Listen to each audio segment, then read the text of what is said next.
ತೊಡಿನೊಳಗೆ ವಿರಕ್ತ ಮಟ್ಟೈತೆ ನಿಂಗೆ ಹೋಗೋದು ಹೇಳ ನಾನೇ ಕಣ ದೊಡ್ಡನು ಅಂತ. ಈ ಮಧ್ಯದ ಬೆಳೆ ಹೇಳ್ತು ಎಲ್ಲರಿಗಿಂತ ಅತಿ ಎತ್ತರದ ವ್ಯಕ್ತಿ ನಾನೇ ಕಣ ದೊಡ್ಡನು ಅಂತ. ಈ ಮೂರನೇ ಬೆಳೆ ಹೇಳ್ತು ಎಲ್ಲರೂ ನನಗೆ ಕಣ ಬಂಗಾರ ದುಂಗ ಹಾಕೋದು ನಾನೇ ಕಣ ದೊಡ್ಡನು ಅಂತ. ಈ ಕೊನೆ ಬೆಳೆ ಹೇಳ್ತು ಯಾರು ದೊಡ್ಡರಾಗ್ತೀರ ಸಣ್ಣರಾಗ್ತೀರ ಪಾಣಮಟ್ಟಿ ಗುರು ಬಸವ ಸ್ವಾಮೀಜಿ ನಿಂತ ಶರಣ ಶರಣಾರ್ಥಿ ಅಂತ ಹೇಳಿದ್ರೆ ಮತ್ತು ಸ್ವಾಮಿಗಳು ನಾನೇ ಕಣ ಕುತ್ಕೊಂಡು ಸ್ವಾಮಿಯ ಜೊತೆಗೆ ಮಾತಾಡದೆ ಶಿವಾನುಭವ.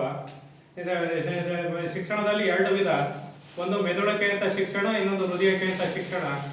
ಮೆದುಳಿಕೆ ಅಂತ ಶಿಕ್ಷಣ A for apple, B for ball, C for cat, D for dog.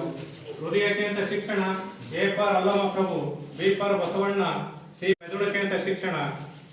ಹೃದಯಕ್ಕೆ ಅಂತ ಶಿಕ್ಷಣ ಒಂದು ಒಂದು ಮನುಜ ಕುಲವೆಲ್ಲ ಒಂದು, ಎರಡು ಎರಡು ನಂಬಿಕೆಯಿಂದ ಕಾಯಕಕ್ಕೆ ಬರಡು, ಮೂರು ಮೂರು ಬದುಕಲಿ ಪ್ರೀತಿಯ ತೋರು, ನಾಲ್ಕು ನಾಲ್ಕು ಬಡವರಿಗನ್ನ ಹಾಕು, ಐದು ಐದು ಒಳ್ಳೆ ಪುಸ್ತಕ ಓದು.